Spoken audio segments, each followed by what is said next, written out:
Yo, guys, if you're the first time watching the video, make sure that's the subscribe button. Also, hit the post notification to be notified when I post a video. And like the video. Hey, and enjoy the video. Yo, welcome back. I know you missed me. What's going on, everybody? CobraStarGreen. Back guys with another video today. Yo, today we have a special interview for you guys today. It's going to be with the 2K community. Now, the My Team community, they're in an uproar right now. And we got a special guest from the My Team community, YouTube community. What could I possibly say? Content creator. Share Gohan, what's going on, man? Hey, what's up, bro?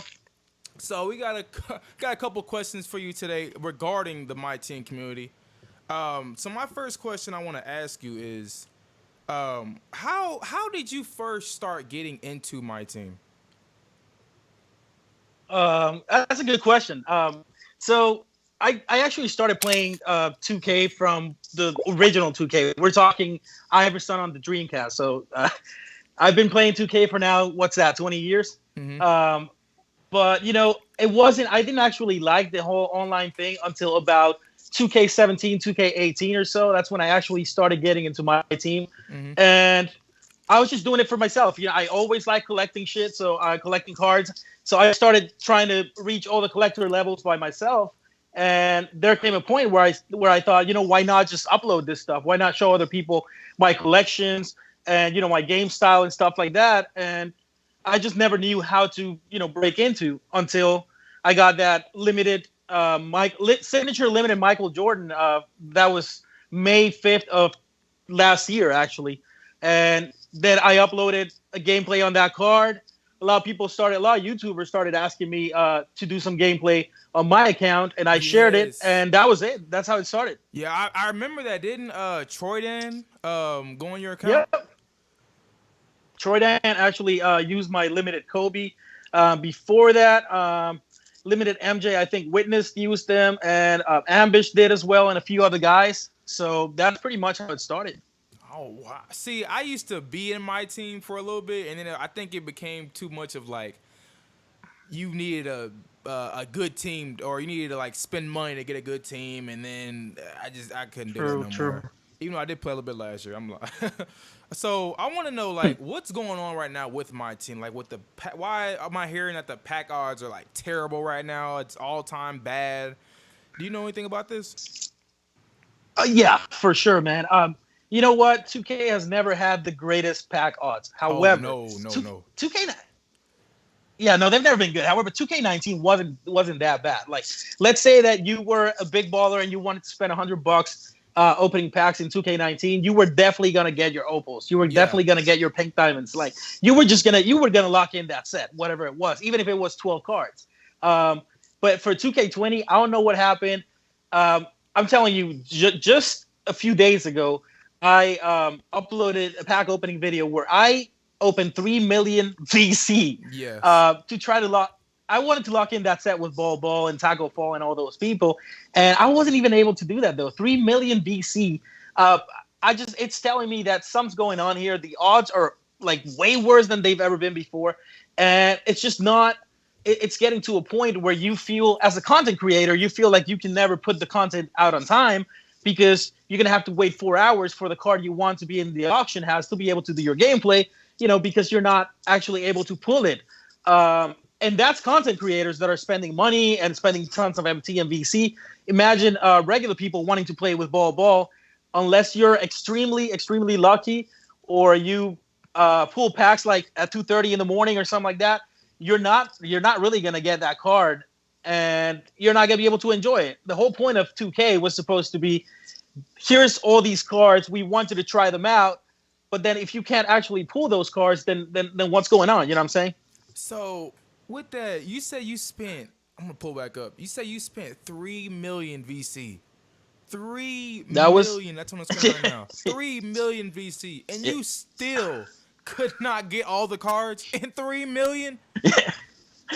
That's right, bro. Oh. I got pretty much everyone, but I did not get Ball, which was literally the only card that I wanted in the whole set. 3 million VC. We're talking about. I did the math. We're talking about 444 packs So even if the odds are like 2% or whatever, in 444 packs, you're bound to pull him at least once, and nothing at all, bro. I had to buy him later on. Oh my, that hurt me. I'm not even 2K, and that hurts me. Think about how much money three million VC is. I can't even calculate that. That's well over like $300, isn't it? Yeah, I mean, I do get VC. I always get it at discount, either from like whenever Amazon is doing sales or stuff like that, and then I stockpile it, right? So it's cheaper, but still, we're still talking about a whole bunch of I VC. know. That I mean, even a million VC should be enough. Like seriously, a million VC, we're talking about maybe 160 to $200. That's just a million VC. So I mean, if you're spending 3 million VC on a pack opening, any pack opening, you're supposed to be able to get the whole set. Like that's twice over. You're supposed to be able to lock in the set and then sell a whole nother set if you want to. But that's not the case this year. I just don't get it off of the fact that you have, especially during now, you have a whole bunch of people staying at home, and it's like, okay, how do we make this more enjoyable for customers? I see they putting out, Exactly. at least in my eyes, they're putting out BS packs because I see they had Giannis at the point guard. I heard they weren't supposed to be doing that this year, but they did that anyway. Anyways, yep. I'm trying to think who else did they did like all out of position players that I heard, like I said, that weren't supposed to happen. Yep. Like I said, you even said in your last video or in that video about the packs. I mean, not the packs. How the packs were kind of like BS. Talking about like how the players, you know what I'm saying, like how it was kind of scamming a little bit. Yeah, I mean, you're talking about number one. You're telling people that you're going to release the fan favorites, and then fan favorites, and then you got Ball and Manute Ball, and you got Taco Falls. Those are not fan favorites. No. Those are cheese cards. That's just cheesy cards. That's all. Because you're giving people 7-3, 7-5 cards, Right. giving them speed boosting, awesome, insane dribble skills. Like, dude, you just want people to spend money up the ass to then cheese. That's really what's happening. And I'm all for that when it's like the last month of the game, but not in March and not during this quarantine when everyone's in. And seriously, this is the perfect time to show some goodwill and actually release awesome content with really good odds. Like, this is the time to do it, and they're doing just the opposite of that. So, that's a little bit disappointing. Yeah, I'm with you on that. When you said that fan favorite stuff was just whose fan favorite is that, bro? Maybe Taco, but Ball though, nah, those ain't fan favorites. Now I gotta ask you, what do you want to see changed in my team now? Man, that's a long list, but I'll try. Number one, I mean, one thing that they're doing great, and I'm gonna give them props for that. The whole Spotlight Sim that they released during the quarantine, that's actually pretty awesome. It's a really long single player mode that gives you a ton of cards for free. And if you complete it, you actually get Galaxy Opal James Harden, Wow. which is a pretty good card. Like they are actually trying in some ways. But one thing that I do want them to change for sure is my team unlimited. The whole 12-0 each month. Like they have to expand on that. They only had one tournament the whole year, Right. for 250K, and that's it. But what about doing mini tournaments like every month or something like that? That would be insane, because then you have the whole community like actually playing with each other, and not just grinding for 12-0 and that's it for the whole month, and you can't do anything else until next month. They if they added something like a few small tournaments, multiplayer tournaments every weekend or something like that, they don't even have to be for 250,000. They could be for like an Opal card or for a few different pink diamonds, just any type of reward to keep people playing against each other. I think that would be something that if they added that, the game mode would explode for real. A lot of people would be playing that. Like I think just yesterday there was a team up between Cash and Troydan, and I mean 30,000 plus people were watching those streams, and that was awesome. They had a lot of YouTubers, content creators playing against each other, and people love that. People love multiplayer. My thing is, I don't get, why does the YouTubers and everything have everybody to do that? Why can't 2K step up and make their own community, or you know what I'm saying, like do something like that? Like, why does it have to be one time a year? No, I get what you're saying. Exactly. No, I agree. I think that there's something that needs to be expanded.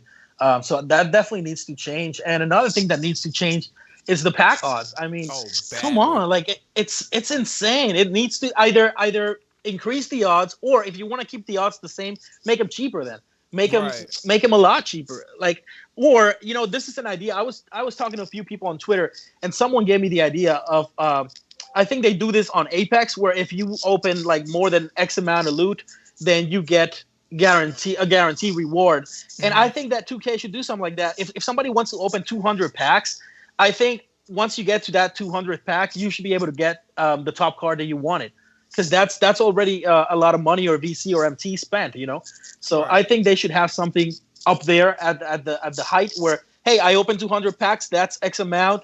Let me just give him the Galaxy Opal that he wants or whatever. I think that if they did something like that, it would be huge as well. Shoot, knowing 2K, they ain't never gonna happen. No, No, I know that's not happening. I know that's wishful thinking. I know, but now I do have to go Yeah. to a tweet that you put out. Now we all know that Shake and Bake left 2K pretty much. He's pretty much done with my team Right. and all that stuff. Now, so I Right. do want to go to the tweet you put out about that. You said his community is high key full of people that don't. I mean, that feel they should be where creators are, so they follow and watch only to mock. And I can't even say that damn word, but hoping will fall so they can move up. You can tell the real ones from the fake. I'm not talking about everyone. I've got great supporters, but yeah, I you know what?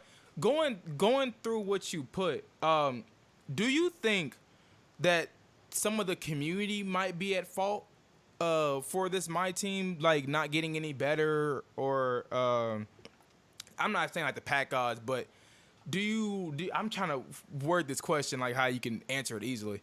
I think I'm trying to say is, do you think the my team community is kind of at fault a little bit for like no progress with the my team? Yeah, that's a really good question. Let me give you just a quick background on that tweet. So what happened is they were doing that Cats versus Troy team up, and Los Pollos made some bad plays in the end or something like that, and so a lot of the community started just criticizing him, mocking him, making fun of him for doing that, telling him that he sold the game and stuff like Right. that. And I was just trying to say, like, in reality, these people are entertaining. They're content creators. They're trying to do their best. They're trying to make people people have fun. And if they fall or if they make the slightest mistake, you have a huge part of the community just trying to push them down. And I think that to answer your question, yes, I do think a lot of the community, my team community, is toxic. And Very yes. it is toxic. It's just like there's a lot of people in the community that are insanely awesome, and a lot of the content creators, we actually, we help each other. We share gameplays and stuff like that. But the community itself, it's almost like they watch us and they support us, but they just low key they want to beat us all the time. And if we do something wrong, they're gonna be out there instead of trying to help us out. They're gonna be out there, trying to push us down. And I think again, it's not everyone. There's tons and tons of great supporters and followers and subs and people in the community, but the few that are toxic are just really really toxic, and it makes it that much harder to be a content creator for my team. Like you just feel down like most of the time. You know what I'm saying? See, I feel that because I used to do 2K videos, then I feel like I kind of got bored with doing them. I don't know. I couldn't keep up with 2K anymore. I couldn't spend all that money. Well, I don't really have any more questions. Do you have like any final thoughts you want to say with the 2K and everything going on right now? Well, yeah. Let me just say something real quick. Number one, thank you for asking me for this interview. I appreciate that, bro. And number two, to the whole community, the my team mode is seriously, it's a great mode, but it could be even better if we as a community, share our thoughts with 2K, not by mocking Robbie and LD and Beluva and these people. Don't mock them. Don't like make fun of them or tell them that they're worthless. Even with Ronnie and everyone, just tell them what you want change in the game. Tell them why you want to change, but do it with thought. Do it with intelligence. and do it with compassion. And I really think that this my team community can grow, and the whole game mode can be way, way better. So that's pretty much it. Yeah, I don't know if he's like I had to my computer about to die, so I had to like run out the room and grab something real quick. But Okay. I want to say thank you for coming on today's show, doing an interview with me. It was a lot of fun. I feel like I kind of learned some more things about the 2K community because I'm kind of distant from it. But thank you for coming on, man. Thank you, bro. I appreciate it. Yes, sir. Yes, sir. And if you guys are new to my channel, y'all make sure you hit the subscribe button, like the video. And we'll see you guys. Yo, what's going on, people, man? If you guys just enjoyed that video, make sure to like that video, subscribe, all that juicy stuff. But if you guys want to get some private time with me, there's my chat right there, Smooth6God. You can also get with me on Instagram at CobraStarGreen. You also can follow me on Twitch. We will be streaming our live shows and everything, gaming and all that, everything on Twitch. And if you really want to get some private time with me, me and you want to talk, whatever, you can get with me on Twitter. So there is all of my links right there. You guys can check it out. Subscribe to the channel if you guys need to like the video, and we will see you guys in the next one. Peace.